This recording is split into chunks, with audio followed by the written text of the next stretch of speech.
Assalamualaikum warahmatullahi wabarakatuh.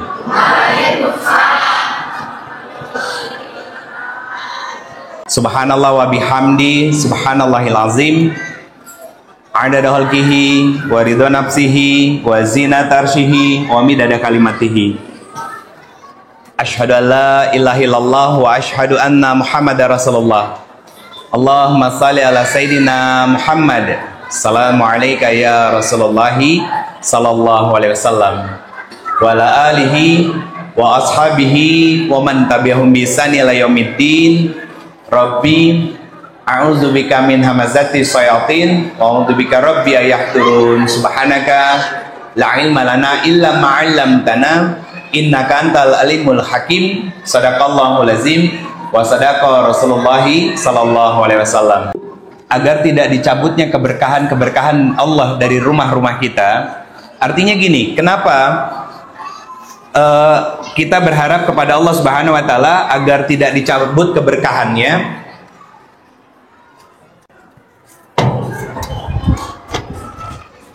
Dah cukup. Siap, kasih. Apa arti berkah? Arti berkah apa? Apa arti berkah? Loh, kok malah senyum? Ditanya kok senyum? Ditanya tuh jawab. Apa arti berkah? Berkah adalah titik. Apa? Karunia Tuhan, karunia dari Allah Subhanahu wa taala. Gampangnya begini, Pak. Berkah itu artinya ziyadatul khair. Atau berkah artinya adalah bertambahnya kebaikan. Bertambah kebaikan.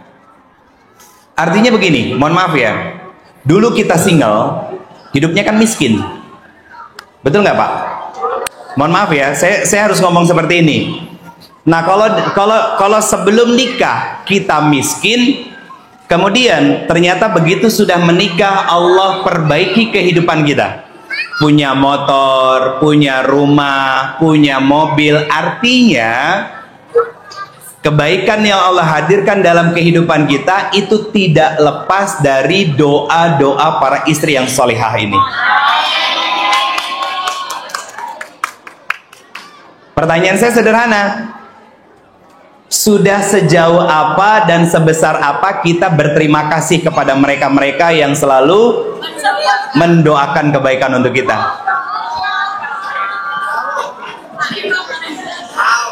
Betul kan, Bu? Wah. Iya, Pak. Kalau kecuali kalau kita lahir besar sampai sebelum nikah kita sudah kaya, maka itu jeripayah orang tua kita. Yang diapresiasi adalah orang tua kita. Tapi waktu jomblo, masih single, belum nikah, kismin. Begitu nikah, karirnya mulai naik. Yang tadinya pakai motor jadi pakai mobil, yang tadinya rumahnya ngontrak jadinya nyicil, ya kan? Dan lain sebagainya. Sama aja. Kan ngontrak, nyicil. Beda kan? Sekarang ngontrak sama nyicil itu jadi gaya hidup, Bu. Iya, banyakan, maaf saya nggak ngomongin tentang hukum hakam secara fikihnya. Banyak orang mikir, daripada saya ngontrak setahun bayar 20 juta, mendingan saya nyicil 3-4 juta setiap bulan, tapi itu rumah saya sendiri. Betul kan? Banyaknya begitu kan? Nah, makanya saya bilang tadi, yang tadinya ngontrak jadi nyicil. Bedanya apa? Dulu beban pikirannya hanya setahun sekali, sekarang beban pikirannya setiap bulan. Benar nggak? Gajian baru turun tadi malam, udah kepikiran untuk bulan depan. Kan itu yang sering terjadi kan? Nah, pertanyaan saya sederhana. Maaf ya Pak ya Bu, hidupnya berkah nggak? Orang yang hidupnya berkah tuh tenang. Orang yang hidupnya berkah tenang. Saya sekali lagi, saya garis bawahi, saya tidak membahas tentang hukum fikihnya, ya. Saya hanya membahas tentang ketenangan hidup. Karena apa? Keberkahan itu buahnya adalah ketenangan hidup. Sehingga dengan pasangan yang tadinya sendiri nggak punya apa-apa, ada pasangan, ada anak, akhirnya rizki bertambah. Mohon maaf Pak, mohon maaf, saya banyak mendapati di luaran sana sampai orang levelnya ustadz bunda, levelnya ustadz yang tadinya sebelum menikah, belum punya anak, karirnya biasa aja, begitu sudah punya istri, sudah punya anak, pelan-pelan mulai naik. Akhirnya apa yang muncul? Kesombongannya. Pelit sama istri, perhitungan sama istri, gak mau memuji istri, gak mau mengapresiasi istri, gak pernah berterima kasih sama istri, dan menganggap bahwa selama ini dengan kalimat apa? Kamu gak akan pernah bisa hidup kalau aku gak berikan nafkah sama kamu. Banyak Pak yang begitu Pak. Padahal mohon maaf Pak, mohon maaf nih ya, mohon maaf. Ini para perempuan-perempuan gak nikah sama kita, hidup mereka kok. Mereka nih hidup nih. Kenapa begitu? Ya Ustadz nih ngebelain istri aja. Tenang Pak, nanti ada bagiannya. Karena perempuan itu sebetulnya apa? Cuman tinggal bersyukur sama Allah dan taat sama suami nantinya. Kenapa harus bersyukur sama Allah? Sebelum nikah, yang ngehidupin seorang perempuan siapa? Bapaknya. Dia bisa beli baju, bisa beli skincare, bisa jajan dan lain sebagainya. Begitu sudah menjadi seorang istri, siapa yang menghidupi dia? Suaminya. Maka sebetulnya seorang perempuan itu secara sunatullahnya hidupnya gak ada yang susah Bu. Hidupnya enak terus. Tapi kadang perempuan itu sendiri yang bikin mereka hidupnya susah sendiri Pak. Yang paling gampang, nih gampangnya nih Pak ya. Perempuan itu kalau nanya bukan cari solusi tapi cari masalah. Coba kayaknya bapak-bapaknya kalau maju ke depan dikit enak nih. Pak maju Pak, saya biar enak ngobrolnya kejauhan. Kan kalau ibu-ibunya udah penuh nih, izin Pak maju ke depan. Ayo bareng-bareng, bareng-bareng biar kita ngeriung. Yang nyender-nyender nggak lagi manula kan? Aman kan tulang punggungnya? Ayo Pak. Nah, contoh paling real dari seorang istri yang ketika dia nanya bukan cari solusi tapi cari masalah. Apa? Pagi, ini weekend besok hari Ahad ya. Pagi diajak main, siang dijajanin, ya kan? Malam pulang ke rumah mau tidur masih nanya, "Papa sayang sama mama?" Tuh perempuan. Gak dijawab serba salah kan, Mbak? Dijawab, "Kenapa sih mama lebay?" Ngambek dia. Iya kan? Terus kalau dijawab, "Iya kok, iya papa sayang sama mama." Kok jawabnya terpaksa gitu? Nggak boleh dong. Harus dari hati, katanya gitu. Salah juga kan Mbak? Itu perempuan. Kenapa? Karena kita menghadapi manusia setengah akal yang namanya perempuan. Betul kan? Susah kan buat mikir? Susah, itu perempuan. Nah, biar bertambah keberkahannya, maka kita satu sama lain saling ngerti bahwa perempuan itu akan selalu merasa benar dengan perasaannya, dan laki-laki akan selalu merasa benar dengan logikanya. Sehingga kalau seorang perempuan salah, nggak usah dinasehatin Pak. Kenapa? Percuma. Kenapa begitu? Perempuan itu kalau diingetin, ngedengarnya bukan pakai telinga, pakai perasaannya. Gak akan nyambung.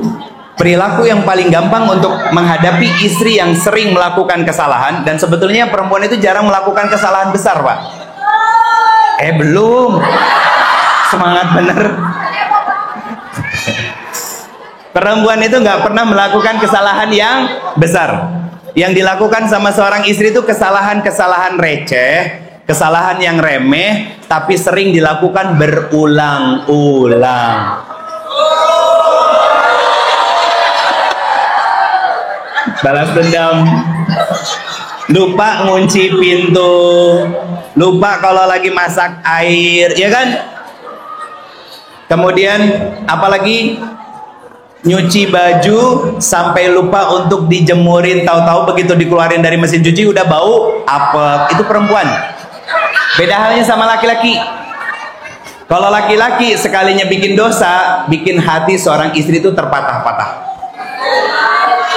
Selingkuh. Iya kan? Hobinya laki-laki di luaran, bukan di sini. Bukan di sini, Pak. Bukan di sini ya, Bu ya. Selingkuh. Ngomongnya teman kantor tapi sering chattingan. Iya kan? Ngomongnya teman kantor tapi kok pulang kantor bisa barengan. Iya.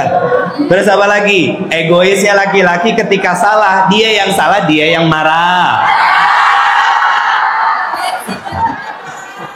Dan lain sebagainya. Dan lain sebagainya, Pak. Nah, kita harus paham. Ini baru mukadimah loh ya.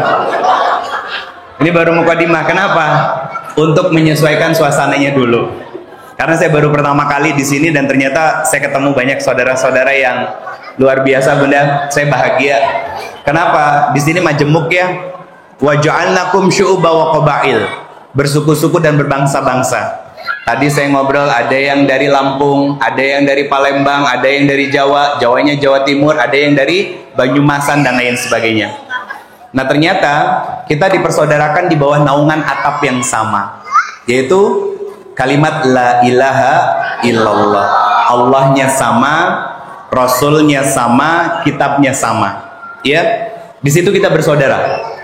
Dalam banyak hal kita bisa bersaudara. Kalau hanya masalah kunut nggak kunut, jangan ribut. Jangan ribut. Syukur-syukur imamnya bisa bergantian. Hari ini kunut, besok enggak. Besoknya lagi kunut, besoknya lagi enggak. Nggak masalah. Nggak masalah.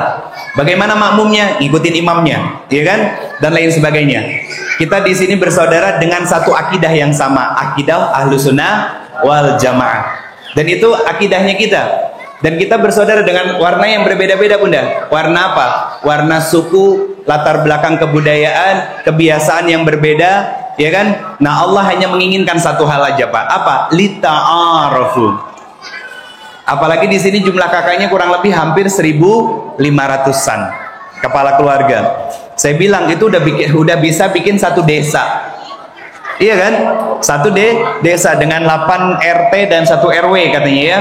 Dan ini berkah, Bunda. Berkah untuk Puri Harmoni ini didatangi oleh orang-orang yang tadinya mereka stres dengan kehidupan Jakarta, melipir ke pinggiran kan, nyari apa coba, Pak? Nyari yang namanya ketenangan. Pertanyaan saya sederhana. Ini ngejalanin rumah tangga kan sudah belasan tahun. Sudah cukup? Oh, belum. Di komen. Oke. Ada yang pasangan milenial, Gen Z, dan ada pasangan kolonial. Iya kan? Milenial itu zaman sekarang, kolonial zaman baheula. Yang sudah belasan tahun tuh ya. Nah, saya mau tanya Bapak Ibu semuanya, ngejalanin rumah tangganya udah tenang belum? Kadang tenang, kadang enggak. Ini curcol ini.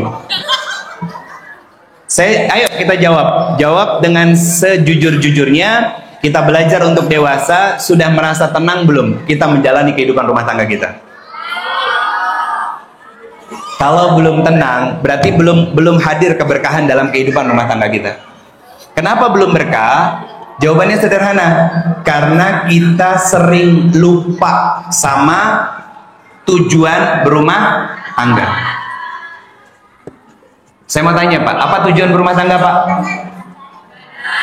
Yang ditanya ibu-ibu, ini istri lanang apa ya? Kebiasaan, Pak, perempuan nggak ditanya jawab. Giliran ditanya nyengir, kan bingung. Diem dulu, yang ditanya bapak-bapak. Pak. Keren tidur kan? Apa tujuan berumah tangga? Memperbanyak anak.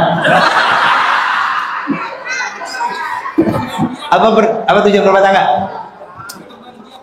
Berkembang biak. Dia sadar diri. Nggak tahu tuh suaminya siapa tuh? Suaminya siapa tuh? Pakai peci putih. Beliau berapa anaknya? Berapa anaknya, Pak? Hah? Oh, belum dikarunia keturunan. Masya Allah, semoga kita doain beliau. Semoga Allah berikan sebagai apa namanya, sebagai harapan beliau ya. kepada Allah, husnuzannya beliau kepada Allah bahwa menikah adalah untuk berkembang biak. Loh, benar kan kita mendoakan beliau akhirnya ya? Kita tulus insya Allah mendoakan beliau, Allah karuniakan anak-anak cucu keturunan yang saleh dan salihah. Insya Allah doa kebaikan itu juga kembali kepada kita semuanya. Makanya kalau seorang suami ditanya apa tujuan rumah tangga, berkembang biak dan mempunyai banyak anak, biasanya hobinya apa? Hobinya apa? Hobinya aslinya tidur di rumah dia. Sampai di rumah. Beneran? Dicolek sama istrinya, mati rasa dia.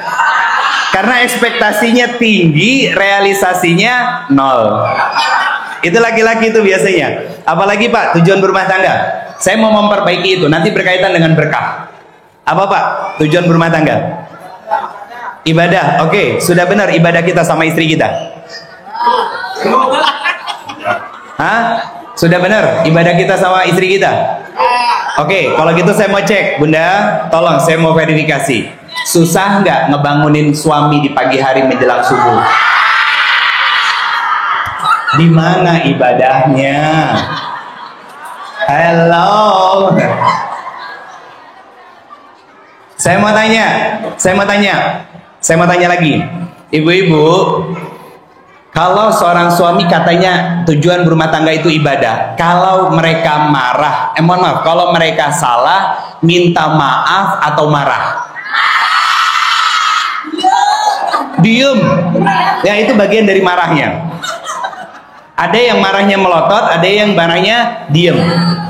Nah, mending kalau diemnya cuma sejam 2 jam, habis itu sadar diri kalau dianya salah. Kalau diemnya berhari-hari itu namanya suami nggak tahu diri. Iya kan? Karena apa? Begini Pak, saya ambil poin tadi, tujuan dari berumah tangga adalah untuk ibadah. Tahu esensi ibadah apa? Nah, kita ngomongin hakikat. Sekarang kita ngomongin hakikat. Tahu esensi ibadah apa? Ada 3 hal. Yang pertama, makin bikin kita dekat dengan Allah. Yang kedua, akan hadir ketenangan. Yang ketiga, akan nyaman hidup kita bersama dengan pasangan. Itu kalau betul hakikat dari menjalani kehidupan rumah tangga kita sama pasangan itu untuk ibadah. Kenapa saya tanyakan tadi? Bapak-bapak mengatakan apa? Ibadah Ustadz. Kenapa saya verifikasi kepada seorang istri, kepada para istri? Akhlak dari seorang suami bukan tentang siapa dia di luar rumah, tapi bagaimana sikap dan perilakunya di dalam rumah. Maaf nih ya, maaf Pak. Ada RT, ada RW, ada takmir Masjid Al-Ikhlas. Itu hanya jabatan sementara di luar rumah. Dan saya katakan siapapun kita, mau direktur, mau seorang pengusaha, wirausaha, kemudian punya pangkat dan jabatan, mau seorang supervisor di kantor-kantor kita, punya bawahan yang banyak Pak, saya katakan demi Allah, kita sebagai seorang suami nggak pernah punya nilai di hadapan Allah kalau masih sering menyakiti dan membuat istri di rumah menangis.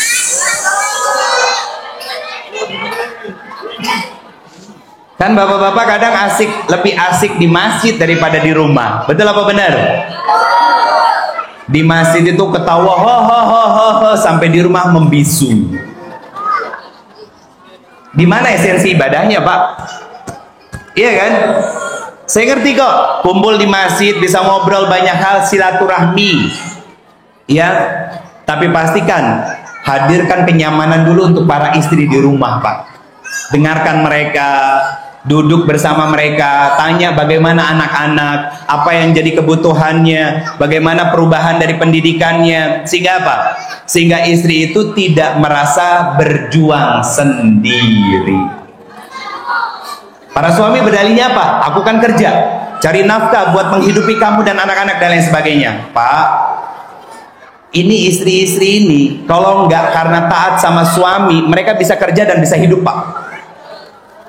Jangan merasa bahwa kita lah yang menghidupi istri kita. Bukan.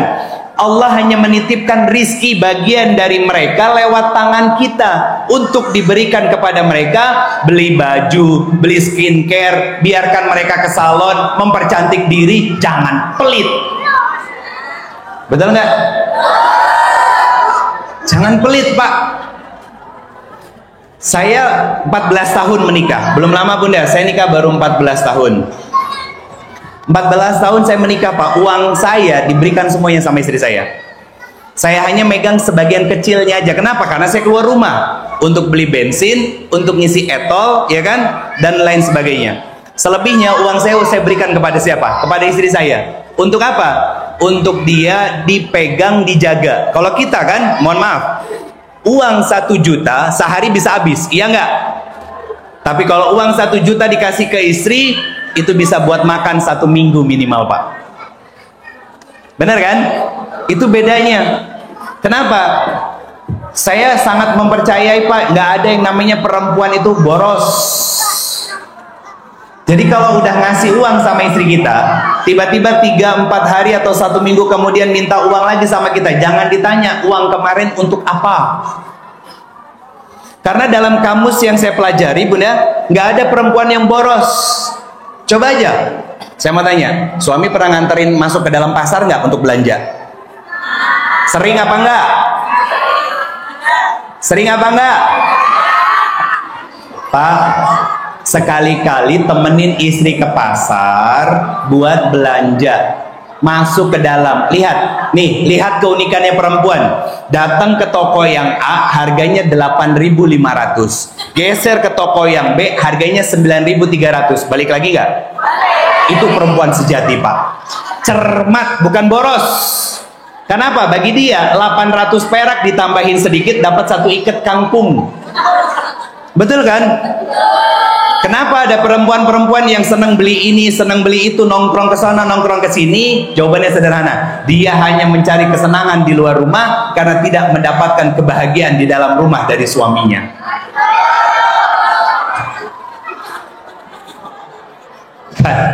Kata bapak-bapaknya, salah ikut ngaji Ustaz Ridho. Nggak lagi-lagi gitu kan. Saya bersyukur Pak, bapak-bapaknya banyak jumlahnya. Karena jarang-jarang. Tadi pagi saya ngisi di Masjid Rahmatan Lil Alamin, Modern Land. Itu nggak ada sama sekali bapak-bapaknya. Padahal ini weekend. Padahal weekend. Dan masih pagi. Dan rata-rata jamaah yang hadir itu ya sekitaran komplek itu tinggalnya. Yang datang itu 100% itu istri. Ngaji. Mereka belajar dengan tema yang saya susun runut. Tadi pagi itu temanya ridho menerima, ikhlas melepas. Tentang apa? Ujian. Kenapa saya ngebahas tentang ujian, Pak? Coba Pak, ngacung, angkat tangan. Ada nggak di sini yang nggak diuji sama Allah? Angkat tangan. Siapa di sini yang nggak diuji sama Allah? Nggak pernah diuji sama Allah? Ada? Ada anak-anak kecil usia begini nggak pernah diuji dia. Hidupnya bahagia Pak. Coba lihat anak kecil begini, ya kan? Disenggol, jatuh, nangis. Abis itu nggak lama, abis itu ngapain? Main bareng lagi. Bapak-bapak, ibu-ibu yang katanya udah tua, udah dewasa, ya, ada selek sedikit, bertahun-tahun nggak maaf-maafan, kalah sama bocah. Berarti kan kita tua casingnya doang, otaknya bocah. Anak-anak kecil casingnya kecil, tapi otaknya dewasa. Coba gampang mau Pak, lihat sama istri kita, ya, para istri lihat sama suami kita juga. Seorang suami ketika dia yang salah, gengsi untuk minta maaf sama istrinya. Kemudian apa? Berbuat semena-mena, berbuat semaunya. Nah, Bunda, orang-orang model kayak begitu laki-laki, saya sebut modelan laki-laki ODGJ. Tahu kan? Tahu ODGJ? Apa ODGJ? Pak, jangan sakit hati ya. Saya punya alasan kenapa laki-laki yang berbuat semena-mena sama istrinya disebut ODGJ. Orang dengan gangguan jiwa. Jiwa dalam bahasa Arab disebut nafs. Nafs itu kecenderungannya dua, fa'alhamaha fujuraha wa taqwaha. Seorang suami yang berbuat semena-mena sama istrinya berarti kecenderungan nafsnya pada ke jalan fujur, kemaksiatan. Berarti ada gangguan dengan jiwanya karena lebih memilih kemaksiatan daripada jalan taat kepada Allah. Betul kan? Masuk akal kan? Ya itu. Jadi ODGJ itu bukan yang jalan ngelantur nggak pakai celana, ya kan?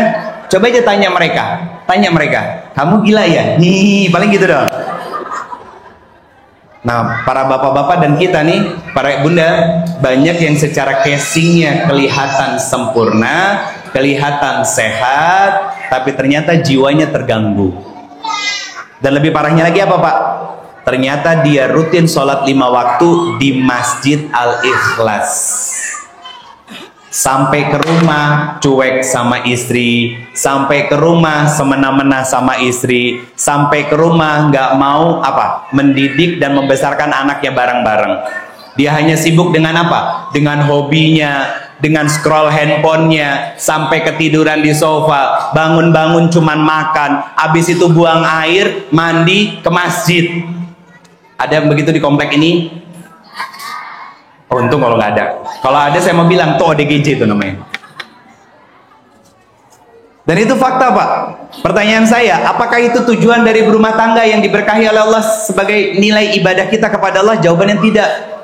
Karena apa? Hakikat dari ibadah yang pertama membuat kita merasa dekat dengan Allah. Kenapa begitu? Suami kita kan ujian buat kita Bunda.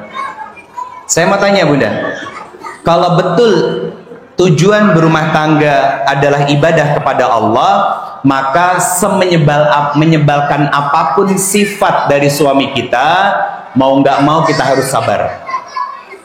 Pertanyaan saya sederhana, masih sabar nggak sama para suami yang sering menyebalkan ini? Saya percaya, makanya selalu tetap ada di rumah kan? Nggak minggat kemana-mana kan? Pertanyaan saya sederhana Pak, buat kita nih para suami, ketika ngelihat kebengkokan istri, yang dinasehati selalu kadang merasa benar, yang diingatkan selalu motong ucapan dan nasihat kita, ya kan? Pernah nggak terbesit di pikiran dan di hati kita untuk apa? Untuk curhat sama wanita yang lain. Ayo jujur, jangan mentang-mentang di sebelah ada istri terus nggak berani jujur. Ini rumah Allah loh, bohong dosa. Terbesit loh ya di pikiran dan di hati kita, pengen curhat sama wanita lain yang katanya teman SMA, teman kantor dan lain sebagainya. Ketika dicolek sama teman di kantor, Pak, kok murung aja sih, lagi ada masalah ya sama ibu di rumah. Hati-hati sama perempuan begitu Pak, itu namanya kuntilanak berjilbab. Iya kan? Pakai jilbab, coba aja lihat orangnya. Rata-rata pakai jilbab Pak. Saya bukan menyalahkan jilbabnya, bukan ya, bukan. Sekarang Bunda, kuntilanak itu nongkrongnya bukan dari satu pohon ke pohon lagi gentayangannya, dari satu majelis ke majelis yang lainnya. Biasanya ngetok begini, Assalamualaikum Ustadz, Ustadz izin curhat dong. Banyak banget Bunda, banyak banget, dan itu nggak pernah saya ladenin, nggak pernah saya ladenin. Kenapa? Saya kasih ruang Pak, dibuka sama saya gerbangnya, ya. Perempuan ngerasa nyaman lewat, masalah nantinya Pak. Makanya jangan pernah deh Pak, terutama bapak-bapak nih ya, pulang dari masjid kan ngelewatin banyak rumah deh ya. Jangan sosokan ramah sama istri orang deh.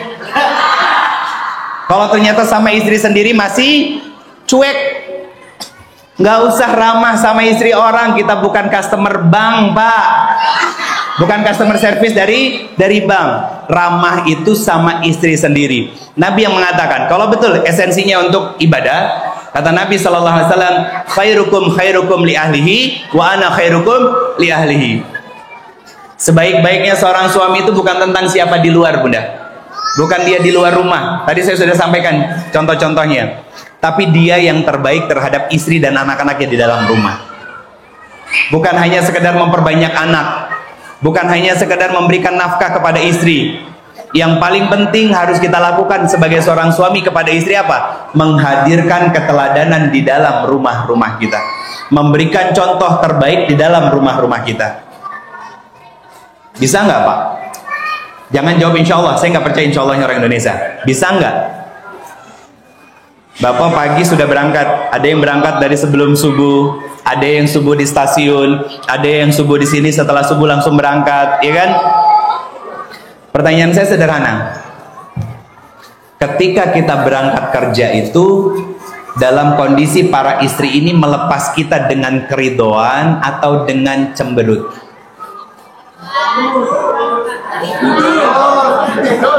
Masih tidur berarti bermasalah Anda sebagai seorang suami. Harusnya dibangunin. Betul ya Bu? Malah istrinya dibiarin bangunnya kesiangan. Punya anak laki dibiarin juga kesiangan. Sedangkan Anda, kita nih para suami menjadi, mohon maaf, abdi dunia. Terus apa yang mau kita harapin dari istri dan anak-anak kita yang kita biarkan masih tertidur seperti itu? Mau diharapin istri jadi soleha? Mana teladannya kita? Kita ke masjid sendiri, istrinya masih tidur.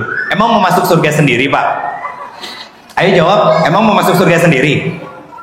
Kok nggak dijawab? Saya yang nanya, bukan Allah. Betul kan?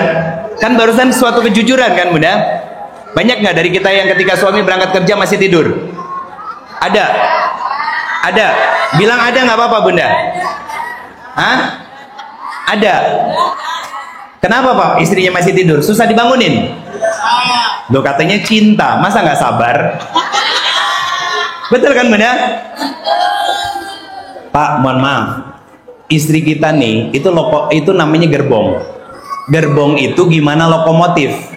Kalau lokomotifnya ngadat maka gerbongnya nggak jalan. Kalau lokomotifnya jalan sendiri gerbongnya nggak ke bawah, iya kan? Nah sekarang kita mau kemana? Mau ke surganya Allah, maka gerbong ini harus dibawa sama lokomotif. Nah lokomotif kalau mau narik gerbong, apalagi gerbongnya banyak, ada anak-anaknya, ada istri juga, ada orang tua kita, maka dipastikan gerbongnya harus gerbong terbaik, ya kan? Dengan mesin terbaik, dia sehat, ya kan? Dia waras sebagai seorang suami, iya kan? Kalau nggak waras dia nggak akan sabar sama istri. Makanya saya katakan ODGJ. Nah ini yang masih saya pertanyakan, betulkah kita selama ini berumah tangga itu sebagai ibadah? Karena apa? Ngejalanin rumah tangga sama pasangan itu nggak gampang Pak. Saya kemarin masih minggu ini saya ngisi di salah satu kementerian yang tingkat perceraiannya dan tingkat perselingkuhannya salah satu yang tertinggi di Indonesia Pak. Salah satu yang tertinggi di Indonesia. Saya sedih Bu sebagai seorang muslim. Kenapa? Kan kita mayoritasnya muslim di Indonesia. Tapi kesalahan kita adalah hanya menjadikan Al-Quran sebagai bacaan hidup, nggak pernah menjadikan Al-Quran sebagai pedoman hidup. Padahal ayatnya jelas, zalikal kitabul la raiba fihi hudal lil muttaqin. Dan kenapa saya katakan bahwa tujuan berumah tangga tadi ibadah? Dalilnya di Quran surat ke-30 ayat 21. Surat Ar-Rum, Pak. Biasanya nempel di mana? Surat undangan. Allah berfirman kan, wa min ayatihi an khalaqalakum min anfusikum azwaja litaskunu ilaiha. Apa bahasa secara tekstualnya? Kurang lebih begini Bunda. Dan di antara tanda-tanda kebesaran Allah, Allah ciptakan dari golonganmu sendiri pasangan-pasangan untuk kamu satu sama lain saling merasa tentram dan nyaman. Syaratnya apa? Syaratnya satu sama lain harus menjadi sebab untuk membuat kita dekat dengan Allah. Itu kuncinya. Nah sekarang ketika kita melihat tanda-tanda kebesaran Allah, Bu, biasanya kalau liburan mainnya kemana? Ke mall. Dingin ya sayang ya? Oke, saya ambil contoh yang paling gampang. Karena saya tinggal di Bandung, di utara ada Gunung Tangkuban Perahu. Ya, kalau ngelihat sesuatu yang indah, ngucapnya apa?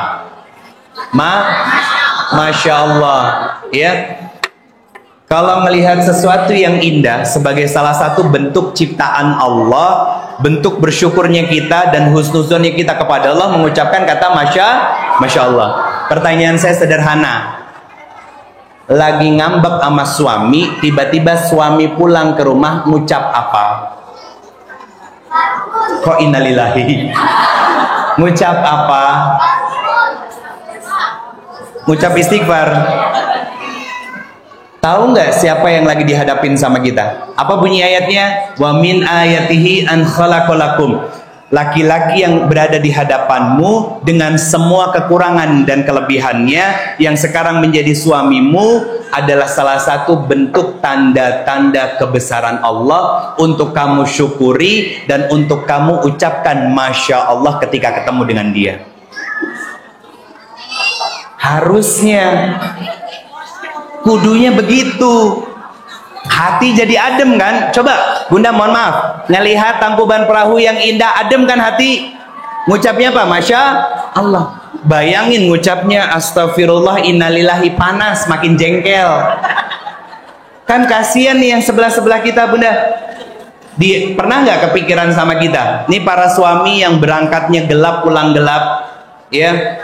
Dia harus ngukur jalan setiap hari ratusan kilometer walaupun naik KRL, ya kan? Tapi bayangin di KRL itu bukan duduk nyaman, empet-empetan kan? Dia jaga wudhu karena baru pulang dari masjid langsung berangkat kerja. Di depan emak-emak, di samping kanan kiri emak-emak, ya kan?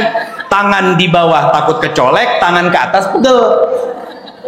Turun dari KRL dia naik Gojek untuk sampai ke kantornya. Bayangin dalam setiap perjalanannya lebih besar potensi beliau-beliau ini dekat dengan kematian. Pertanyaan saya sederhana, jangan ngomong betul dulu, belum. Sudah sejauh apa kita bersyukur dengan para suami? Mengucapkan terima kasih, Pak, makasih udah mau jadi suami aku. Udah melanjutkan tugas dari papa untuk sayang sama aku, untuk ngasih nafkah aku, untuk mau jajanin aku dan selalu kembali dan pulang ke rumah. Sudah sejauh apa syukurnya kita sama para suami?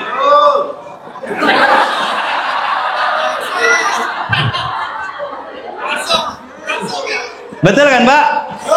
Oh, baru dijawab. Syukurnya kasih dulu sama mereka, terima kasih sama mereka. Kenapa? Saya tahu, saya akan mengatakan ini. Hanya raja sejati dan laki-laki sejati yang gak akan pernah menyakiti hati dari wanita yang dicintainya.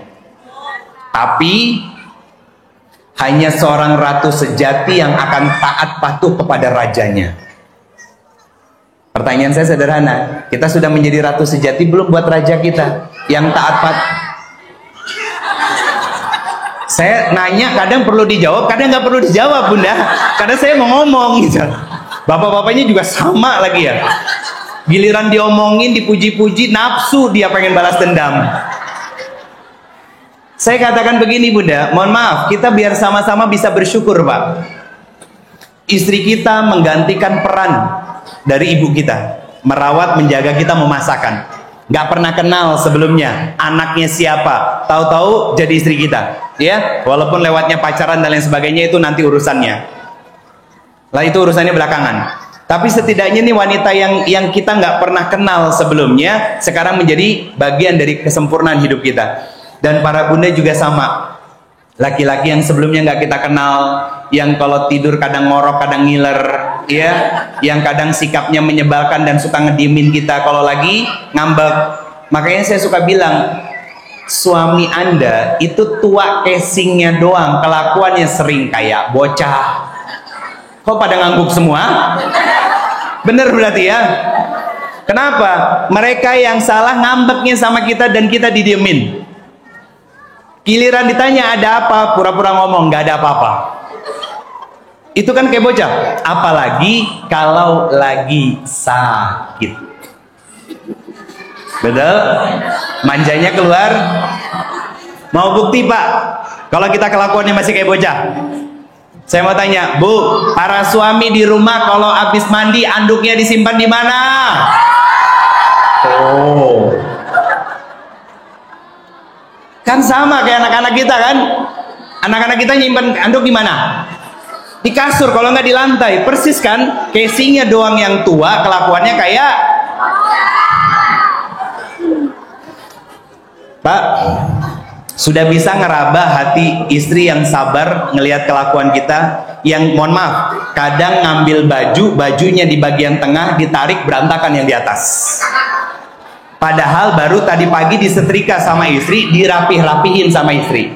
Betul kan Bu? Yang habis mandi anduk disimpan di kasur, dan itu bukan sehari dua hari. Kalau lupa sehari dua hari wajar, tapi kalau sudah bertahun-tahun itu namanya nggak tahu diri, bahwa itu salah. Dan celakanya perempuannya juga nggak sadar diri. Akhirnya apa? Ngelihat anduk di atas kasur, ngomel-ngomel. Nggak akan jadi solusi, Bu. Itu udah kelakuannya mereka. Tinggal gampang, ya Allah, bayi besar saya lupa ngegantungin as. Selesai kan? Capek nggak hati kita? Nggak capek, udah selesai. Tinggal diganti apanya? Mindset kita. Kalau betul ibadah, maka akan tenang. Tenang ngejalaninnya. Ngelihat kelakuan suami, ngelihat kekurangan istri, mengembalikan lagi semuanya kepada Allah. Bahwa ya Allah, dialah amanah dan ujian dalam kehidupanku. Kelebihannya menjadi amanah buat aku bersyukur, ya kan? Kekurangannya menjadi ujianku agar aku bisa bersabar. Dengan siapa? Dengan segala kekurangan yang ada di dalam diri pasangan-pasanganku. Itu kalau betul tujuan dalam berumah tangga adalah ibadah. Kalau sudah jelas seperti itu, nanti nilai berkahnya akan tambah. Apa arti berkah? Ziyadatul khair, bertambah kebaikan. Punya istri makin taat sama Allah. Istrinya nyebelin, makin sabar hatinya. Kenapa? Curhatnya sama Allah. Seorang istri juga sama. Punya suami makin dekat dengan Allah. Menutup auratnya pelan-pelan dengan tutup aurat yang sempurna. Suaminya nyebelin, curhatnya sama Allah. Jangan curhat sama orang lain, Bunda. Kalau betul tujuan berumah tangga untuk ibadah. Jangan yang dicari bestie, jangan yang dicari media sosial, jangan sebel deh sama kamu. Tiba-tiba teman SMA datang.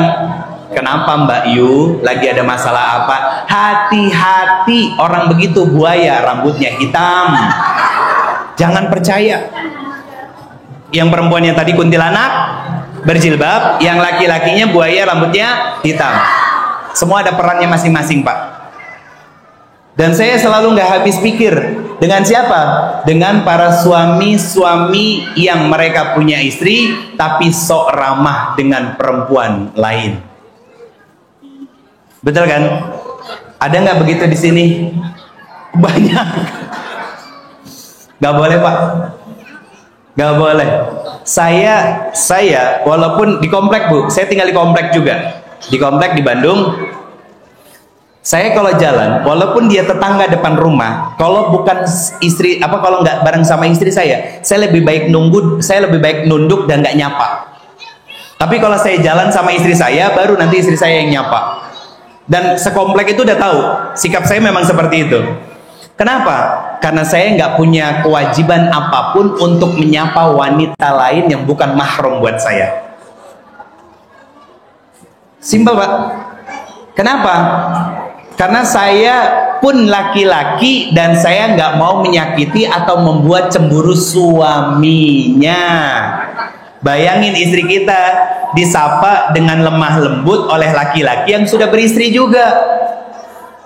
Kan nanti jadi omongan di belakangnya. Iya kan? Nah, kebiasaan ini bisa kita mulai dari apa?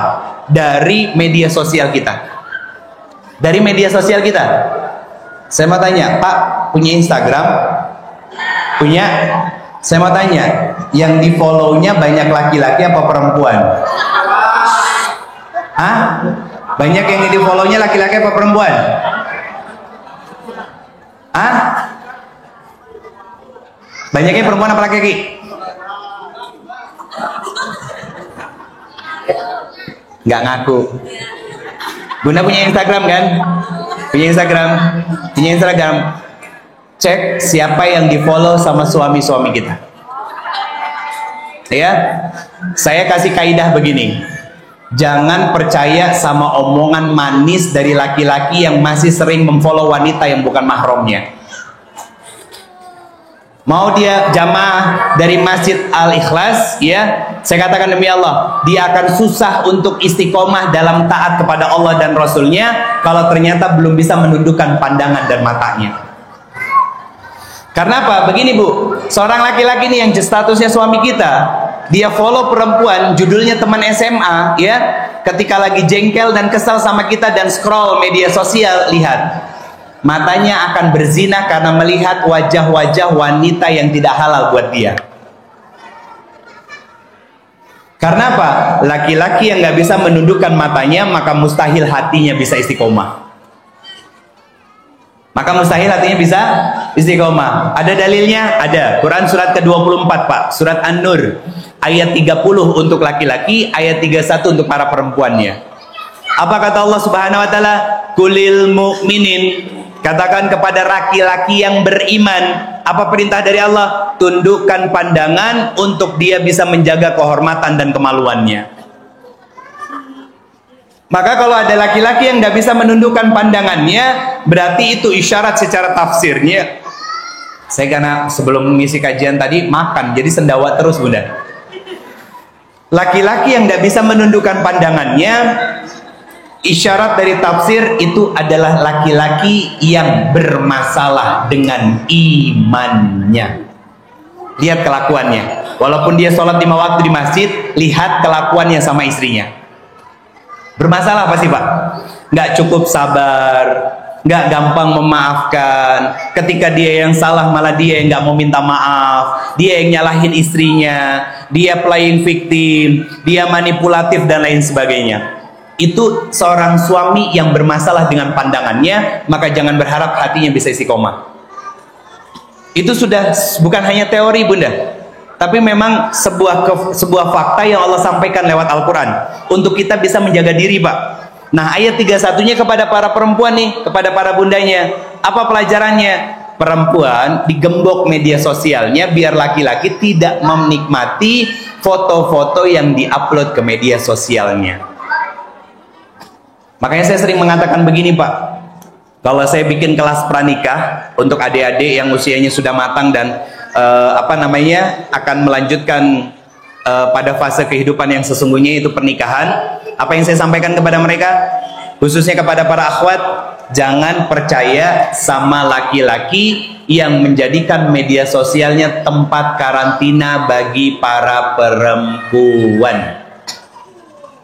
Jangan percaya. Kenapa? Matanya nggak bisa dijaga, maka mustahil hatinya bisa istiqomah. Matanya nggak bisa dijaga, maka mustahil hatinya bisa istiqomah. Istiqomah dalam hal apa? Bukan dalam hal kebaikan di luar rumah. Poin pentingnya adalah kebaikan-kebaikan di dalam rumah, Bu. Itu nggak bisa dijaga. Konsistensinya, sabarnya dia, teladannya dia dalam rumah, dalam beribadah kepada Allah, kelapangan hati untuk pemaklumannya dan lain sebagainya. Saya cerita sedikit, semoga jadi pelajaran. Dari pertama, saya mohon izin duduk di atas.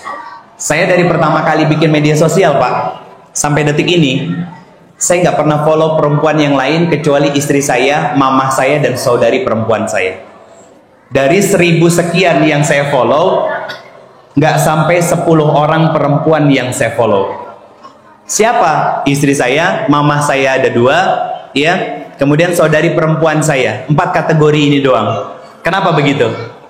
Karena ketika saya buka media sosial saya, yang muncul di feed saya cukup yang cantik istri saya saja.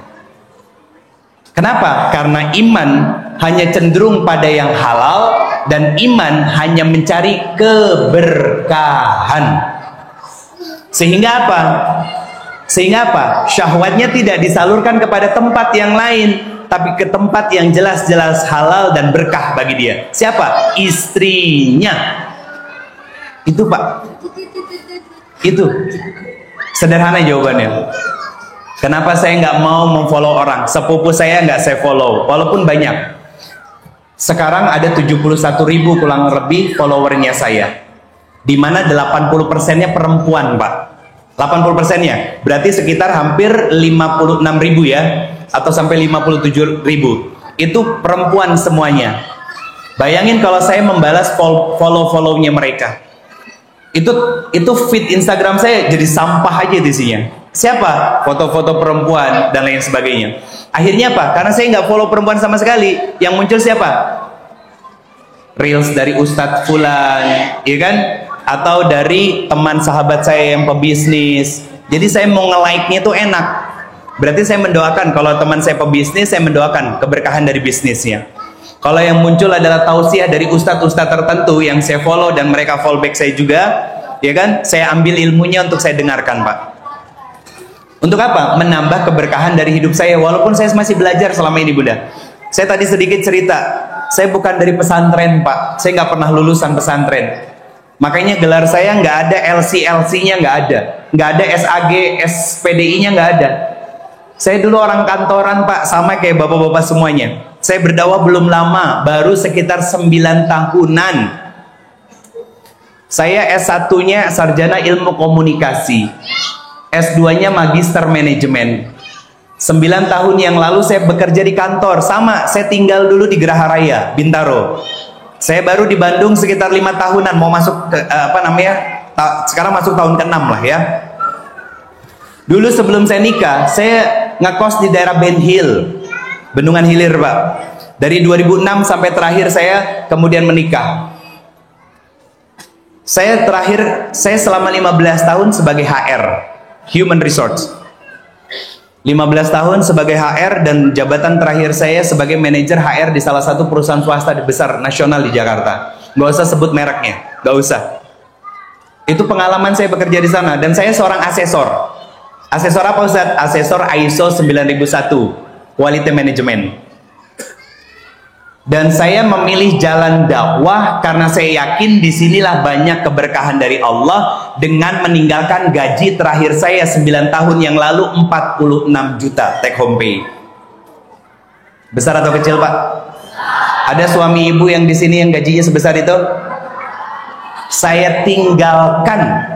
Kenapa? Saya cari keberkahan dari aktivitas saya, makanya saya nggak jadi karyawan siapapun kecuali karyawannya Allah. Apa hikmah yang lainnya? Saya lebih banyak waktu bersama dengan keluarga, berkualitas waktunya bersama dengan keluarga. Bayangin dulu Pak, pagi ketemu pagi, kan tahu sendiri Jakarta gimana Pak. Mau berangkat nggak macet ya pagi sekalian, mau pulang nggak macet ya malam sekalian. Kan hati kecil kita pasti akan nangis Pak. Kapan saya sama istri dan anak-anak saya? Kapan saya punya waktu ngobrol untuk keluarga saya dan lain sebagainya? Lama saya berdiskusi sama istri saya, akhirnya apa? Saya putuskan Pak untuk resign dari pekerjaan saya. Saya ngajuin resign 1 bulan sebelum saya keluar. Keluarga besar saya mengatakan, sayang, kamu sudah dapat kedudukan, kamu sudah dapat jabatan, kamu sudah enak hidupnya, ada mobil dinas, diantar supir kemana-mana, dan lain sebagainya. Tapi saya tinggalkan Pak. Kenapa? Niat saya cuma satu, nas'aluka ridho kawal jannah. Cari ridha Allah dan berharap surganya Allah Subhanahu wa Ta'ala. Dan ternyata apa Pak? Allah kasih kesempatan saya rizki yang lebih luas daripada nominal tadi. Dan sekarang saya berada di Parung Panjang, ketemu saudara-saudara baru dari bunda-bunda dan para ayahanda semuanya. Kan saudara baru semuanya saya. Tiba-tiba ketemu di jalan di mana nyapa saya duluan dan saya lupa gitu kan. Kayak tadi pagi ngisi di Masjid Marala, Rahmatan lil Alamin di Modern Land. Ada seorang ibu-ibu yang masuk nyamperin saya ke ruang VIP. Ustadz, saya bapak dari saya ibu dari Pak Haji Ono. Oh iya bunda, iya. Itu otak saya sambil mikir, yang mana ya Allah, yang mana gitu. Karena saking banyaknya ketemu orang kan. Terus akhirnya beliau bilang, yang waktu itu Ustadz waktu itu pernah ngisi buka puasa ya di tempatnya beliau. Oh iya bunda, iya saya bilang. Keluar dari ruangan VIP, beliau juga sudah pamit. Istri saya nanya, ayah tahu Pak Haji Ono yang mana? Nggak tahu. Astagfirullahaladzim. Terus tadi ngomong iya itu ayah lagi mikir sayang, karena nggak tahu siapa dan yang mana orangnya. Akhirnya istri saya ngomong apa? Itu loh yang di Lembang, yang waktu itu ayah ngisi kajian di sana, dia seorang pengusaha. Kata istri saya, oh astagfirullahaladzim. Akhirnya apa? Saya japri langsung ke beliaunya. Assalamualaikum Pak Haji, gimana kabarnya Pak? Damang kata saya itu kan. Oh, waalaikumsalam Ustadz, alhamdulillah sehat. Pak, tadi saya ketemu sama Bu Haji, ibunya Bapak. Betul ibunya Bapak tinggal di Modern Tangerang? Oh betul Pak Ustadz kata beliau. Beliau ibu kandung saya, emang tinggal di Tangerang kata beliau gitu. Kan nyambung lagi silaturahminya. Dan itu nggak bisa dinilai dengan uang Pak. Gak bisa dinilai dengan uang. Kenapa saya mau tanya? Kenapa Sabtu Minggu kita gotong royong, kita ngumpul? Itu priceless, itu berkah Pak. Itu berkah dari Allah. Kita saling kenal satu sama lain dan menjadi saudara. Ketika ada apa-apa, yang kita telepon siapa? Tetangga atau keluarga? Tetangga yang pernah pertama kali nolong kita. Sama halnya susahnya kita, yang dicari pertama kali itu bukan tetangga, tapi istri dan suami kita Pak. Karena apa? Orang yang pertama kali menguatkan saya Bu, Ketika saya resign dari pekerjaan saya, itu istri saya. Apa kata istri saya? Ayah, demi Allah bunda selalu percaya suatu saat nanti ayah akan jadi orang besar dan lebih dihormati daripada sebelumnya. Dulu ayah dihormati karena pangkat dan jabatan ayah. Tapi bunda yakin nanti suatu saat Allah akan menghormati ayah bukan karena pangkat dan jabatan, karena memang ayah layak dimuliakan oleh Allah karena ilmu yang ayah punya. Dan itu istri saya ngomong 9 tahun yang lalu, bunda. Sampai sekarang keyakinan itu nggak pernah berkurang. Kenapa sekarang nggak ikut saya? Satu, saya nggak mau dia capek. Yang kedua, dia punya kebiasaan antara maghrib dan isya itu wirid, zikir pak. Maghrib dan isya, dan saya nggak berani ngeganggunya. Nggak berani ngeganggu. Kenapa? Saya kasih waktu dia untuk urusan dia dengan Allah. Saya nggak mau ganggu. Si kecil dipegang sama saya, main sama saya. Itu kenapa? Sebetulnya saya sudah sangat jarang nerima kajian malam, kecuali safari dakwah. Saya nggak akan nolak. Saya nggak akan nolak. Tapi kalau untuk di Bandung, hampir nggak pernah nerima kajian malam lagi. Kenapa? Saya bisa istirahat lebih awal. Di rumah saya nemenin putri saya untuk apa? Ziyadah, tilawah, dan murojaah. Saya pegang dia ketika bundanya sibuk dengan Allah. Lewat apa? Lewat zikirnya, lewat wirid yang dia kerjakan. Jadi saya menjadi seperti sekarang, Pak. Demi Allah, bukan karena siapa orang tua saya. Orang tua saya bukan siapa-siapa, bukan ustadz, bukan kiai, bukan. Papa saya nggak lulus SD, bunda. Dia kerja untuk menghidupi 8 saudara-saudaranya, kakak dan adik-adiknya. Ibu saya cuman lulusan PGRI dulu. Pernah jadi guru, setelah itu nggak lagi jadi guru. Sekarang apa aktivitas papa saya? Papa saya hanya seorang petani kampung. Nanam singkong, Pak. Kenapa saya sekarang bisa menjadi seperti ini? Ini adalah buah dari apa yang dilakukan oleh orang tua saya. Jadi bukan karena siapa orang tua saya. Karena ada ya, yang bapaknya pebisnis, anaknya jadi pebisnis, ya. Bapaknya atau ibunya artis, anaknya juga jadi artis. Orang tuanya penyanyi, anaknya jadi penyanyi, dan lain sebagainya. Demi Allah, itu tidak berlaku dalam keluarga saya. Dan satu hal yang saya syukuri apa? Allah menurunkan keberkahannya lewat apa yang pernah dilakukan oleh orang tua saya. Baik orang tua dari istri saya ataupun orang tua kandung saya, Pak. Dan ini yang harus kita lakukan, Pak. Sepasang suami istri punya visi dan tujuan rumah tangga yang jelas. Untuk ibadah kepada Allah, pengen mencetak generasi terbaik yang apa? Jauh lebih beruntung daripada kita. Mohon maaf. Kan kita adalah para laki-laki yang dididik oleh seorang ayah, yang ayahnya kita itu nggak dekat dengan kita, betul nggak? Karena mereka sibuk cari uang, betul kan? Saya berpesan, Pak, buah dari keberkahan, ziyadatul khair, bertambahnya kebaikan dalam kehidupan rumah tangga kita, pastikan kita punya waktu-waktu khusus untuk main dan bercengkrama dengan anak-anak kita yang lucu-lucu ini. Saya katakan demi Allah, waktu bersama mereka nggak lama. Mereka kalau sudah di pesantren, habis waktu kita. Nggak lagi ketemu sama mereka. Nggak bisa lagi ngajarin mereka. Nggak bisa lagi ngedidik mereka. Makanya kalau saya secara pribadi, diskusi dengan guru-guru saya semuanya, Pak. Waktu yang paling tepat memasukkan anak ke dalam pesantren itu selepas mereka lulus dari tingkat SD. Usia berapa? 12-13 tahun. Usia di mana dia sudah mulai siap untuk mencari jati dirinya, dimasukkan ke dalam pesantren, maka jati dirinya adalah sebagai seorang muslim yang taat patuh dengan aktivitas dari pagi sampai malam, amal soleh semuanya. Di usia SD, kenapa harus tetap dengan kita? Kita ajarkan akidah, kita ajarkan tentang syariat, sehingga apa? Mereka menjadi santri, melakukan amal soleh bukan karena rasa takut, tapi karena pemahaman ilmu agama, bahwa saya harus sholat, saya harus ngaji, karena sholat dan ngajinya saya akan menjadi pahala dan penerang buat kubur-kubur dari orang tua saya kalau mereka sudah meninggal. Itu mindset, Pak, dan itu keberkahan. Makanya anak saya sampai sekarang belum saya lepas, Bunda, ke pesantren. Walaupun baru 1, putri. Sekarang tingkatnya kelas 5 SD.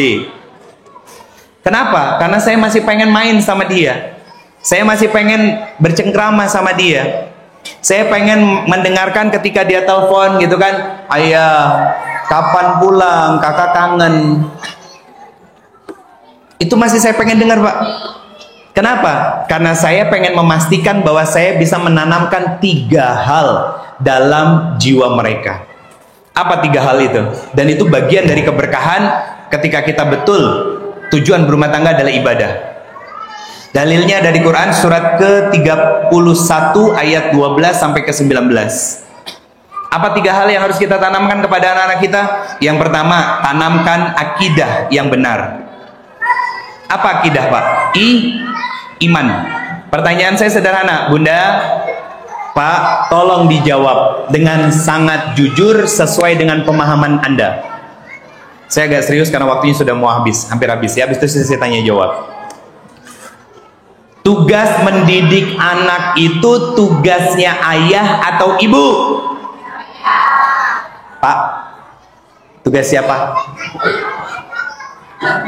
Selama ini tugasnya siapa? Yuk kita buka fakta dulu ya sebelum saya lanjut ini. Fakta di dalam Al-Quran, dialog antara ayah dan anak itu hanya ada 14 dialog. Dialog antara anak dan ibu itu hanya ada 2. Apa pelajarannya? Maksudnya dialog itu apa? 14 itu dialog apa aja? Nabi Yakub dengan anak laki-lakinya, Nabi Ibrahim dengan Ismail dan Ishak, Luqman dengan putranya, dan lain sebagainya. Itu dialog, ngobrol. Jadi ngobrolnya seorang ayah dengan anak itu ada 14 tempat di dalam Al-Quran. Ngobrolnya seorang ibu dengan anak itu hanya ada 2.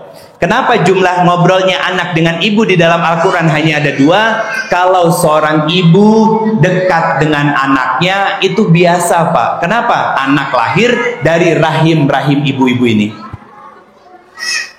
Kenapa jumlah dialog antara ayah dengan anak jauh lebih banyak daripada dialognya seorang ibu dengan anaknya?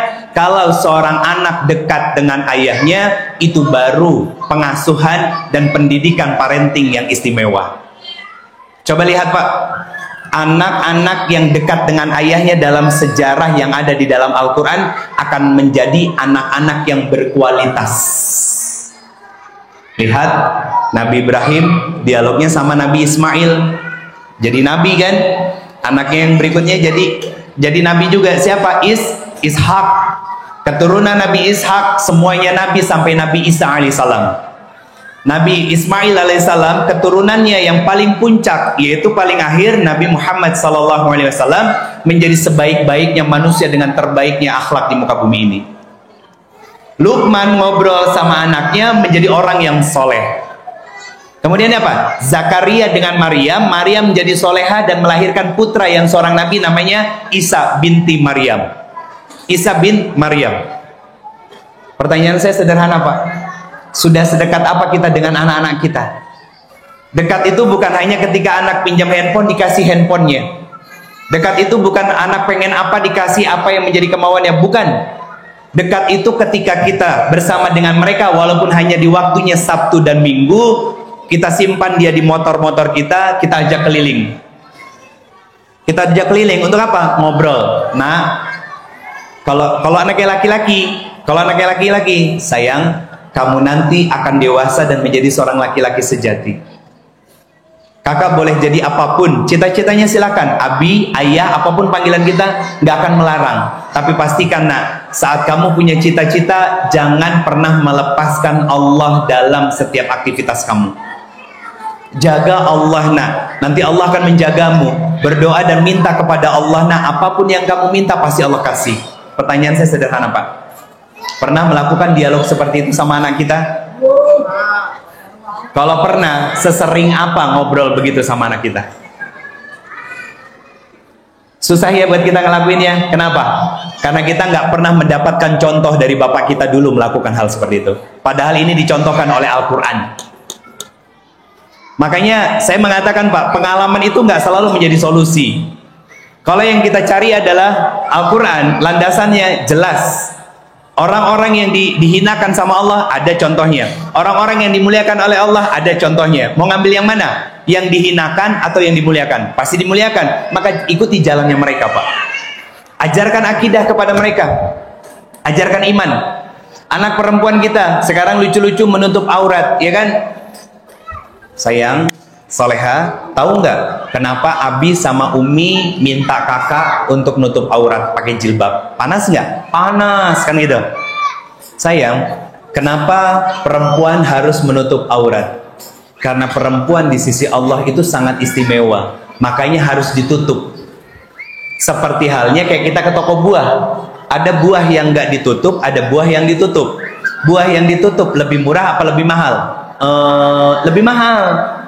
Kenapa lebih mahal? Karena lebih terjaga, nggak dirubungin laler, nggak dipegang-pegang sama banyak orang. Nah, perempuan muslimah itu pun seperti itu. Nilainya sangat tinggi, sangat istimewa di hadapan Allah ketika dia mampu untuk menutup dirinya. Dan ketika besok Umi sama Abi meninggal, aktivitas yang dilakukan kakak sama abang, sholat, nutup aurat, ngaji, itu jadi pahala dan cahaya di dalam kubur-kubur Umi dan Abi nanti, nak. Pertanyaan saya, Bunda, pernah ngomong begitu sama putra-putri kita? Apa arti berkah? Ziyadatul khair. Punya anak harusnya bikin kita makin dekat dengan Allah. Punya suami harusnya bikin kita dekat sama Allah. Punya istri harusnya bikin kita dekat dengan Allah. Punya rumah harus dibacakan ayat-ayat suci Al-Quran. Punya kendaraannya harus digunakan untuk lebih mendekat kepada Allah, dan lain sebagainya. Itu berkah.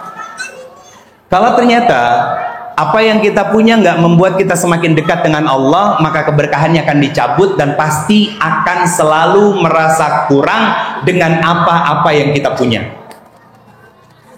Punya istri sudah cantik, ya kan? Akhirnya apa? Nyeleweng, ya. Coba lihat di luaran sana, Pak. Saya mau tanya, Pak, Bunda, saya mau tanya, apakah seorang suami yang selingkuh itu selingkuhannya lebih cantik daripada istrinya? Jawabannya tidak. Gak lebih cantik daripada istrinya, gak lebih soleha daripada istrinya. Kenapa? Kalau betul perempuan selingkuhan itu soleha dan betul-betul perempuan baik-baik, gak mungkin mau jadi selingkuhan laki-laki apa? Buaya rambutnya hitam. Gak mau. Apakah itu berkah? Enggak. Gak berkah, Pak. Apakah orang-orang yang punya rumah mewah, mobilnya berjajar di parkiran, motornya banyak, ya kan? Sudah pasti mereka bahagia? Enggak. Enggak, Bunda. Saya punya sahabat-sahabat saya. Ini suaranya keluar apa enggak? Enggak kan? Oke. Saya punya sahabat-sahabat saya, Bunda, 7 orang mantan homo, Pak. Saya pernah ngisi di UIN Jakarta apa UIN Banten sih? Ngakunya Jakarta ya, padahal punya Banten kan? Di UIN. Saya ngisi di situ, hadir di antara jamaah yang banyak itu, ya, laki-laki 3 orang nge-DM di Instagram saya, salah satunya. Saya ngebahas waktu itu tentang hijrah, Bunda. Dia cerita tentang hijrah, mulai dari mana, bagaimana seharusnya memulai untuk hijrah, cara bertobat itu bagaimana. Kalimat terakhir apa? Bang, terima kasih udah menjelaskan banyak hal. Abang, saya mohon maaf, saya adalah seorang homo. Kira-kira abang mau nggak kalau saya ajak ketemu? Pak, kalau jadi saya, Pak. Kalau jadi saya butuh hampir 1 minggu, Pak, istikharah. Yang muncul di kepala saya sudah berulang kali saya pastikan bahwa ini bukan bisikan setan. Apa? Allah mendatangkan dia untuk japri di media sosial saya, berarti pasti ada maksud dan tujuannya. Akhirnya apa? Saya datang ke Jakarta, ketemu sama mereka, diskusi dan lain sebagainya. Ternyata 1 di antara 3 orang itu adalah seorang laki-laki, anak dari seorang pengusaha di Indonesia. Dan dia cerita, dia pegang kartu kredit yang Black Edition, Pak. Tahu yang Black Edition? Salah satu yang pegang di Indonesia adalah Sultan Andara. Unlimited, Pak. Orang biasa? Bukan. Mobilnya kredit kayak kita LCGC? Bukan. Dia punya mobil Ferrari, Pak. Dia punya mobil Ferrari. Kenapa? Karena ketika saya datang ketemu dia datang pakai Ferrari, 2 orang. Berdua dia di mobil itu. Temannya datang pakai mobil Rubicon. Mobil Rubicon emang mahal, emang murah? Bukan orang biasa, Pak. Saya tanya, kenapa kalian disorientasi seksual? Dijawab apa? Kita nggak dekat sama bokap kita. Bokap sama nyokap kita hidup dengan aktivitas kerjanya. Bokap saya, Bang, kata dia manggil saya Bang. Saya sama beliau nggak mau dipanggil Ustadz, dia manggilnya Bang. Dari awal komunikasi manggilnya Bang. Sampai sekarang juga. Dari 7 orang itu, Bunda, alhamdulillah 5 orang yang sudah menikah, Pak. 4 orang diantaranya sudah punya anak. Yang 1 orang istrinya sedang hamil. Waktu awal-awal mereka nikah kan, gitu kan, terus tahu istrinya hamil yang pertama kali dulu, dia ngabarin saya bercandain, oh ternyata tokcer juga lo bisa ngambilin bini lo ya. Nah, mereka, Pak, bapaknya sibuk dengan bisnisnya, ibunya sibuk dengan dunia sosialitanya. Dia anak laki-laki nggak dapat sosok bapak, nggak dekat juga dengan ibunya. Akhirnya apa? Cari kesenangan di luar, salah tempat nongkrongnya. Akhirnya apa? Digrepe-grepe sama orang dan lain sebagainya. Akhirnya apa? Kejadian. Pertanyaan saya sederhana, Pak. Ini kita nih, yang gelap ketemu gelap, cari uang yang katanya buat istri dan anak-anak kita. Tanya sama hati nurani kita. Apakah kita rela anak kita tumbuh dalam pengasuhan dari kita sebagai seorang ayah yang sama diasuhnya seperti bapak kita ngasuh sama kita dulu? Saya jawab langsung tanpa Anda semuanya menjawab. Pasti Anda nggak akan rela.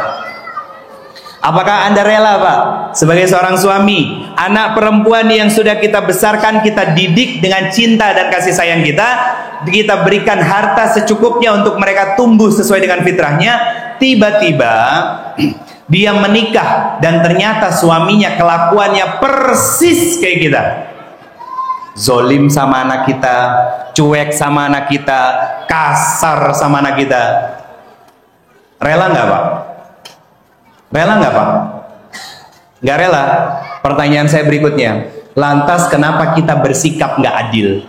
Cuek, kasar, kadang semaunya sama para wanita yang solehah ini, yang merupakan putri kesayangan bapaknya dulu, Pak. Ayo jawab.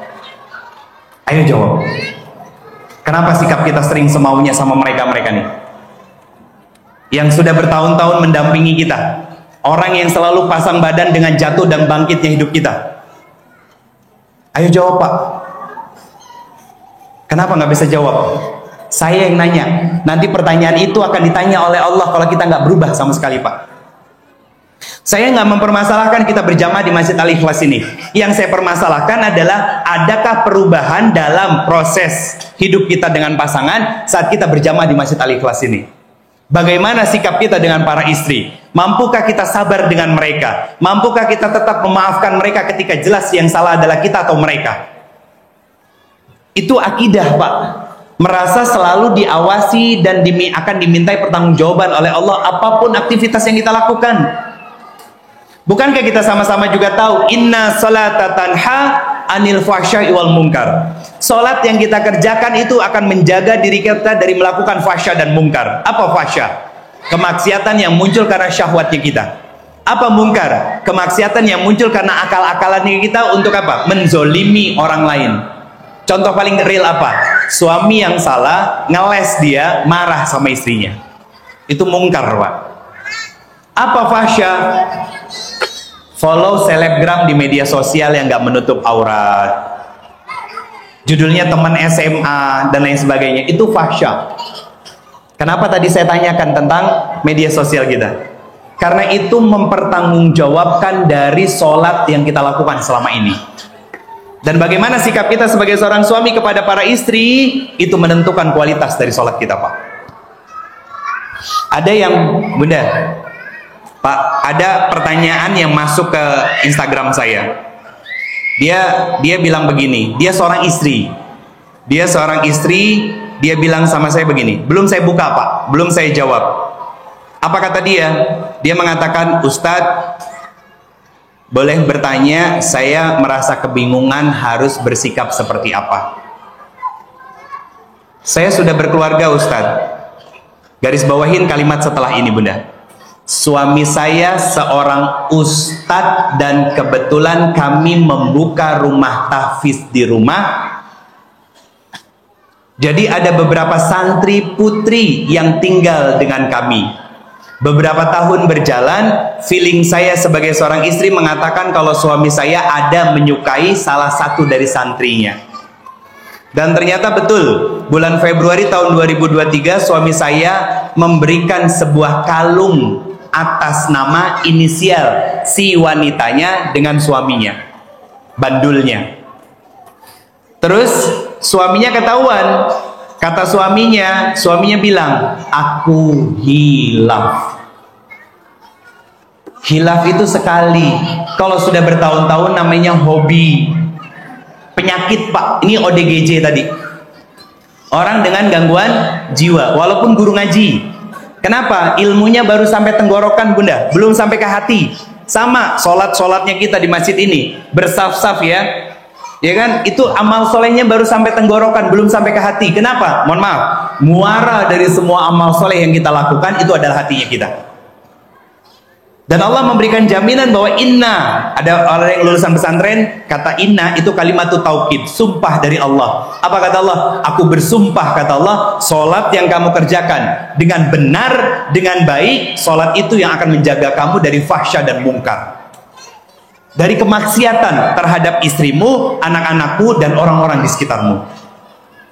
Kalau betul dia sholatnya benar di Masjid Al-Ikhlas, bukan hanya melepas kewajiban, nggak mungkin dia korupsi di tempat kerja, nggak mungkin dia markup anggaran, nggak mungkin dia korupsi waktu di tempat kerja, sampai di rumah nggak mungkin dia zolim sama istrinya, nggak mungkin dia berbuat semena-mena sama istrinya. Kenapa? Itulah buah dari keberkahan Pak. Menikah untuk membuat kita dekat dengan Allah. Menikah merasa tenang dan nyaman dalam menjalani kehidupan bersama dengan pasangan. Menikah ketika menjadi seorang ayah, dia mengajarkan nilai-nilai akidah kepada anak-anaknya. Yang kedua, mengajarkan ibadah yang benar kepada anak-anaknya. Coba mohon maaf, siapa yang mengajarkan surat Al-Fatihah anak-anak kita? Guru ngaji atau kita sebagai orang tua? Pak, saya nanya sama jenengan, yang ngajarin surat Al-Fatihah ke anak-anak kita, guru ngaji atau kita sebagai seorang ayah? Hah? Betul? Bu, yang ngajarin Al-Fatihah anak-anak suami atau ibu? Kok bilangnya kita? Siapa kitanya Pak? Gak usah ngaku-ngaku Pak. Saya akan selalu verifikasi kepada para istri. Apa? Rasulullah mengatakan, kalau mau tahu akhlak seorang laki-laki, tanya kepada istrinya. Dan saya adil, saya nggak akan percaya sebelah pihak. Kenapa? Saya tahu kelakuan laki-laki di Indonesia itu kayak gimana Pak. Karena saya juga laki-laki. Saya laki-laki, dan saya bisa memahami bagaimana perilaku laki-laki. Dan dari depan sini Pak, satu-satu kelihatan wajah-wajah bermasalahnya. Wajah-wajah bermasalahnya. Dan dari sini juga kelihatan wajah-wajah para istri yang sering menahan sakit dan luka di batinnya. Jangan bilang enggak Bunda. Iya, jangan bilang enggak. Ini rumah Allah, nggak boleh bohong. Bahkan sampai ternyata ibadah aja kita minta tolong sama orang lain. Ini tugas kita Pak. Ini 3 hal yang nanti saya sampaikan. Itu tugas dari seorang Luqman kepada anak-anaknya. Luqman laki-laki apa perempuan? Laki-laki. Maka itu menjadi tugas kita sebagai seorang ayah. Nah sekarang ini kan wajahnya masih pada muda-muda semua, masih energik, masih sehat, masih bugar, dan insya Allah pabrik-pabrik di sebelah ini juga masih dibuka Pak. Maka saya sampaikan second chance, kesempatan kedua untuk nanti punya anak lagi, perbaiki cara pandang ini Pak. Kalau pengen rumah tangga kita berkah, kalau sama sekali tidak kita lakukan, maka kita nggak jauh beda sama bapak kita ketika ngajarin kita. Apakah orang tua kita salah? Enggak. Dulu kan ilmu parenting terbatas Pak. Orang mau ngaji ke surau, ke langgar, ke musola aja pakai obor kemana-mana, ya kan? Sekarang media sosial udah dibuka semuanya. Ini live, itu live. Kita bisa mengakses di Google, di YouTube Pak. Ketik aja Ustadz Ridho Febri, itu banyak tema-temanya. Tema tentang merawat cinta sampai surga, serumah tapi tak sejiwa, ya kan? Kemudian apa? Cocok tapi kok cekcok, menjadi istri yang dirindukan surga, menjadi istri sepenuh hati dan lain sebagainya. Ada Bunda. Dari sudut pandang laki-laki ada, dari sudut pandang perempuan juga ada. Semuanya saya kupas, dan itulah Islam. Mau ngomongin tentang laki-laki, dalilnya ada. Mau ngomongin khusus tentang perempuan, dalilnya ada. Mau ngomongin kedua-duanya, dalilnya ada. Itu Islam. Sayangnya kebanyakan dari kita selama ini berbangga sebagai seorang muslim, muslimnya hanya muslim keturunan tok. Betul kan? Dan kita nggak pernah mengkaji seperti ini. Makanya ketika ditanya apa tujuan berumah tangga, berkembang biak. Itu isi kepalanya begitu gitu.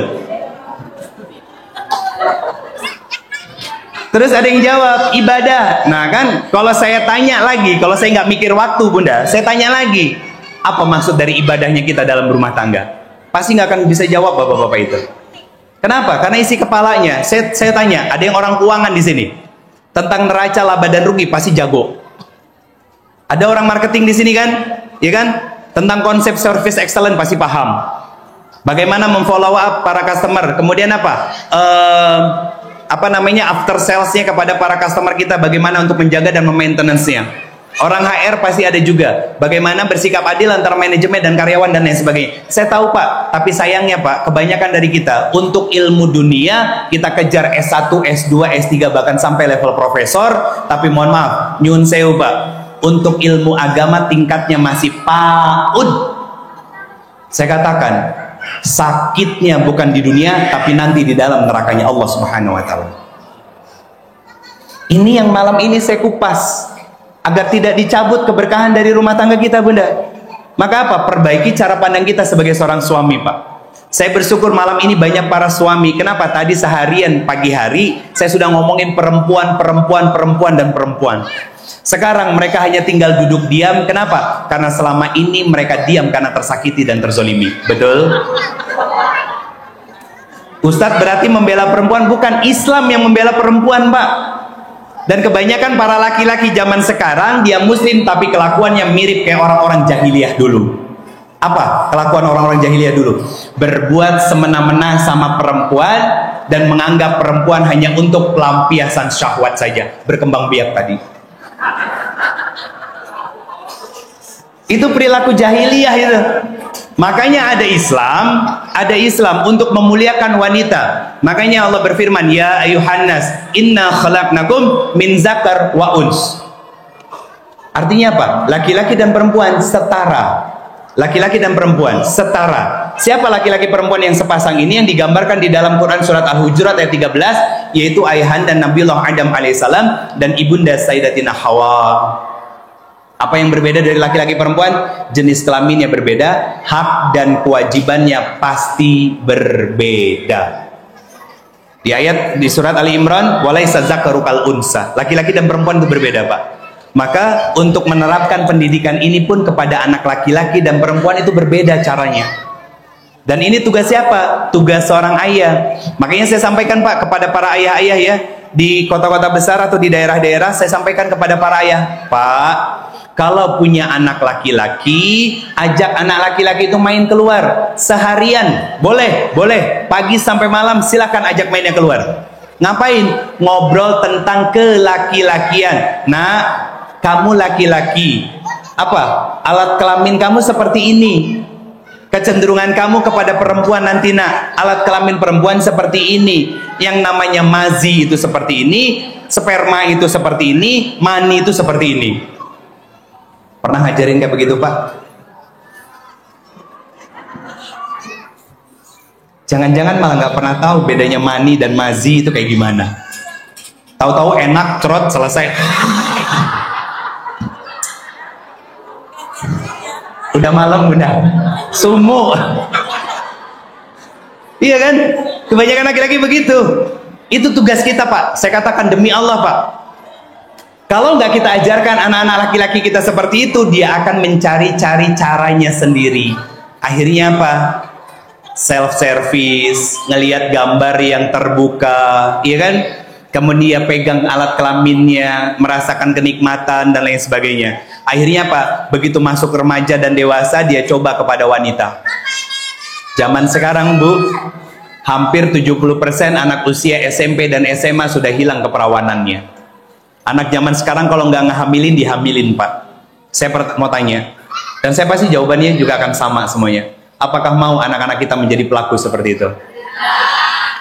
Tugas kita mendidik mereka, Pak. Mengenalkan Allah. Tanamkan akidah kepada mereka. Ajarkan ibadah yang benar dan baik. Dan yang ketiga apa? Ajarkan akhlak yang baik. Akhlak ini nggak akan bisa kita ajarkan lewat ucapan, lewat kata perintah, tapi lewat keteladanan. Terhadap siapa? Seorang suami kepada ibunya. Tadi yang laki-laki sudah, Bu, punya anak perempuan? Ada yang punya ya? Ada yang enggak ya? Punya ya rata-rata ya?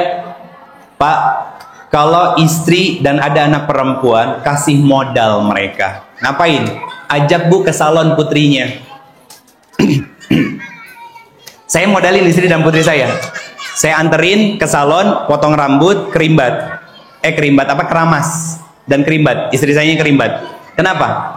Biar mengenalkan kepada seorang anak perempuan bahwa ini fitrah kamu sebagai seorang perempuan, harus bisa merawat diri, menjaga diri, agar nanti tujuannya untuk menyenangkan hati seorang suami. Itu fitrah. Diajak keluar nanti ngomongin tentang apa? Alat reproduksinya perempuan, ya kan? Menstruasi itu seperti apa? Bagaimana tanda-tandanya? Setelah menstruasi itu bagaimana mandi besarnya? Dan lain sebagainya. Itu tugas seorang ibu untuk mengedifikasi kepada anak perempuannya. Sehingga apa? Anak laki-laki dan perempuan kita tidak lagi sama secara kualitas dibandingkan kita, Pak. Tahu makna dari khalifah? Quran surat kedua ayat 30, Inni ja'ilun fil ardi khalifah. Artinya apa? Khalifah itu menggantikan yang sebelumnya. Siapa yang digantikan oleh anak-anak kita, Pak? Kita sebagai orang tuanya.